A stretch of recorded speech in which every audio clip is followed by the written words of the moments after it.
scolaires publics et privés à l'échelle nationale pour que les enfants et les jeunes connaissent les sujets et identifient très tôt comme l'éviter.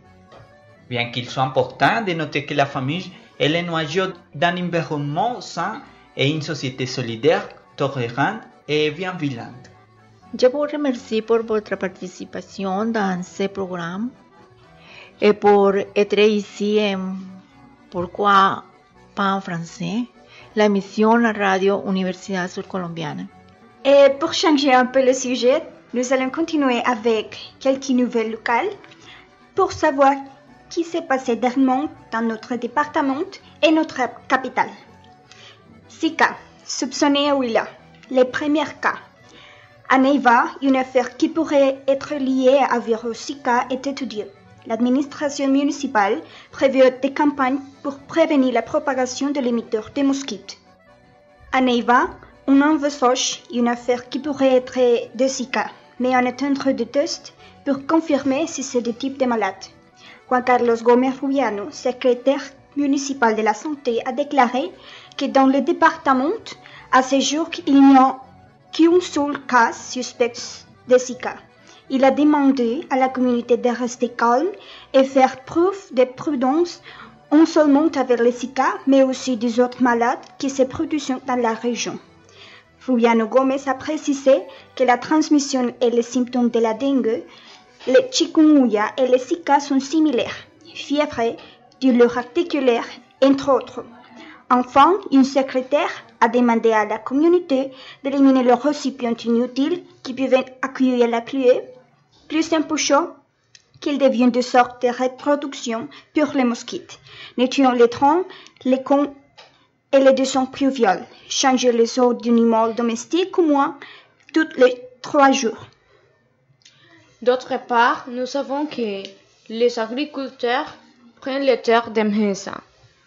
Plus de 50 agriculteurs ont décidé de prendre des terres acquises par Mhesa dans la ville d'Altamira.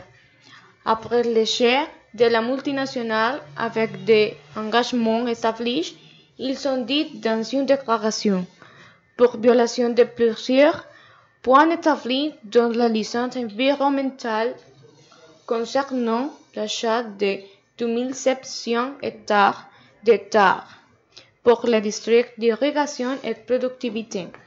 Plus les encore agriculteurs dont la zone influence du projet hydroélectrique Kimbo ont décidé de prendre le terrain acquis par Mhesa pour manifester encore contre les violations de cette multinationale.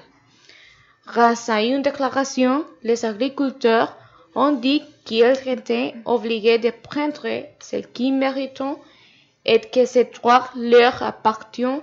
Aussi, ils ont dit qu'ils restent dans le terrain acquis par Mhesa dans la ville d'Altamira, dans la zone connue sous le nom Llano de la Virgen, jusqu'à ce que toutes les entités qui font partie de cette construction répondront à leurs exigences.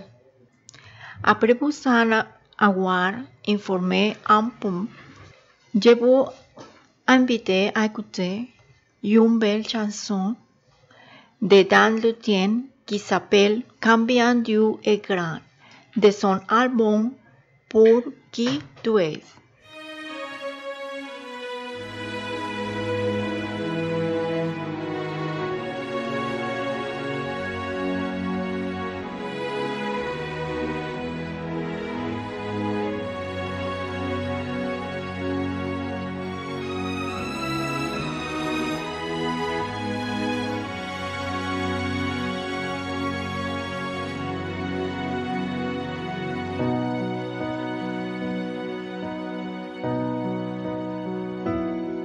Le roi dans sa beauté,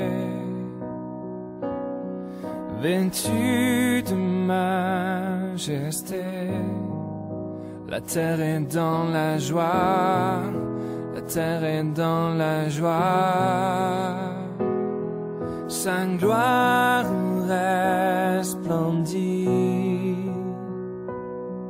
l'obscurité s'enfuit au son de sa voix, au son de sa voix. Oh, combien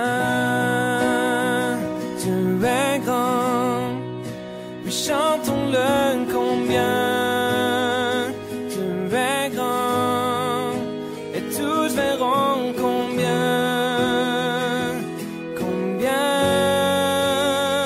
tu es grand.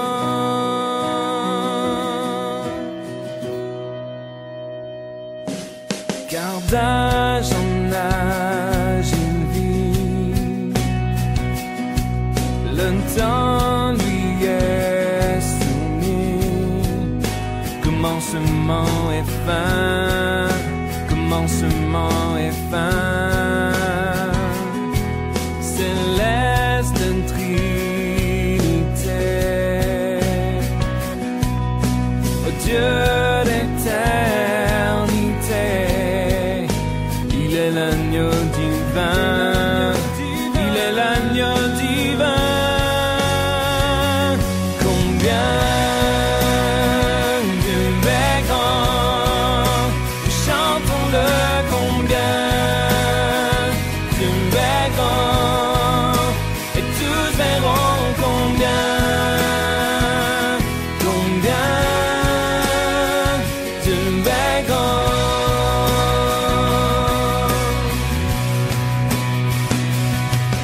Son nom est tout puissant,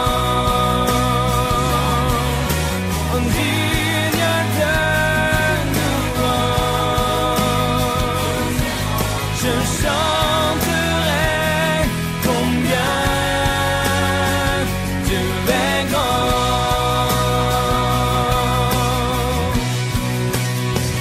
Oh, son nom est tout puissant, digne de louange. Je chanterai combien tu es grand.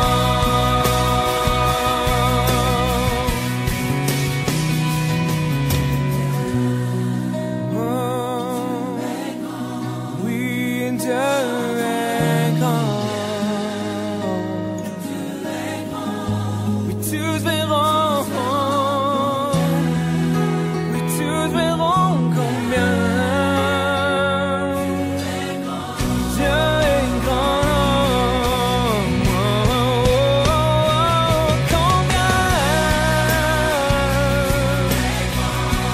oui, chantons-le, combien de et tous verront combien Dieu est grand.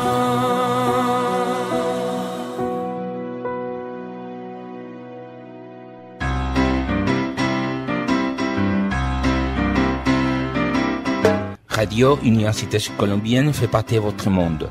Radio Université Colombienne 89.7 FM.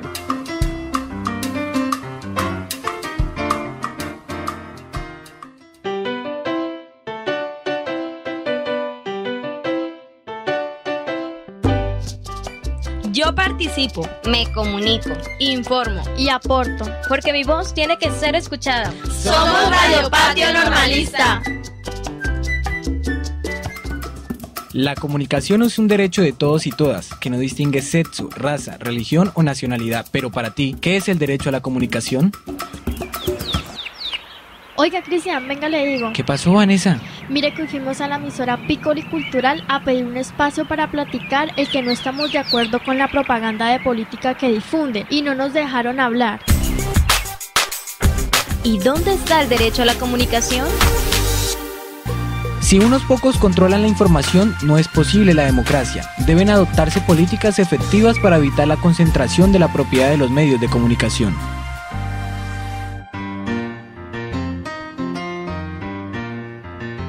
N'oubliez pas, Radio Université Colombienne fait partie de votre carité. Radio Université Colombienne, la radio de la pensée universelle.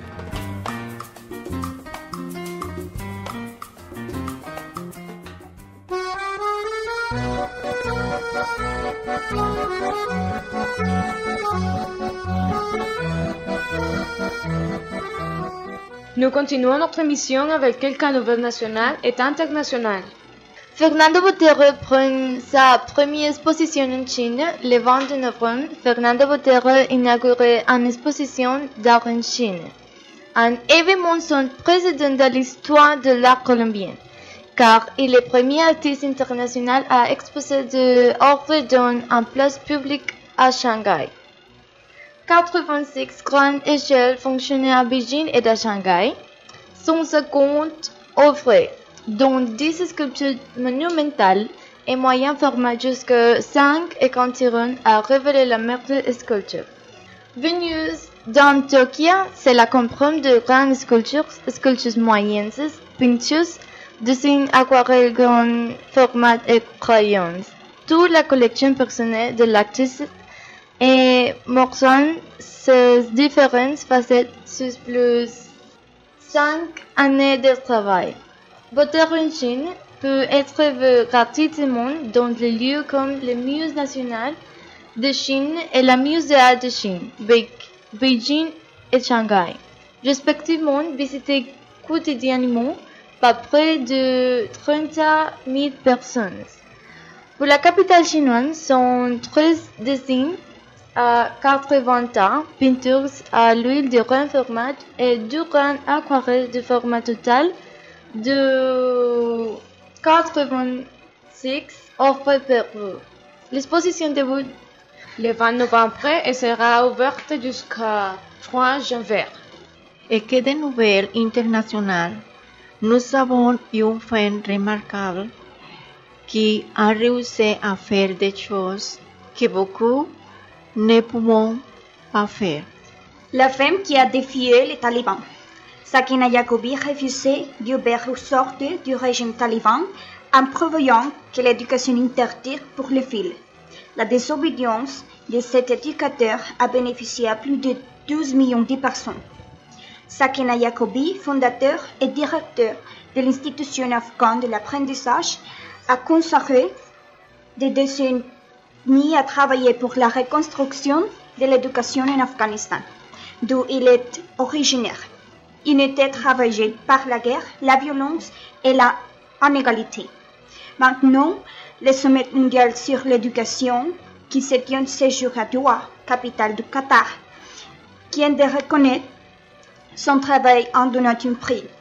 Le gagnant de cette année, il a été distingué par la discrimination à mettre de l'éducation à leurs citoyens dans les conditions les plus défavorables de la guerre et de l'occupation, a-t-elle dit lors de la cérémonie de remise de prix. Cette femme a commencé son voyage dans les années 90. Elle a commencé à construire un réseau souterrain de 80 écoles cachées dans des maisons privées et dans des tunnels souterrains qui ont fourni l'éducation à plus de 3000 d'entre eux. 1995, elle a créé l'Institut afghan de l'apprentissage et a récemment offert une nouvelle école privée Jacobi.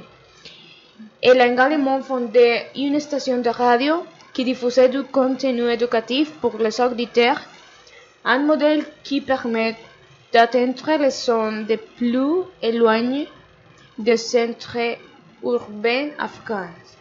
Parmi ses projets d'avenir est celui de créer la première université pour les femmes en Afghanistan, avec laquelle elle veut offrir davantage de possibilités d'emploi et de lancer une télévision éducative.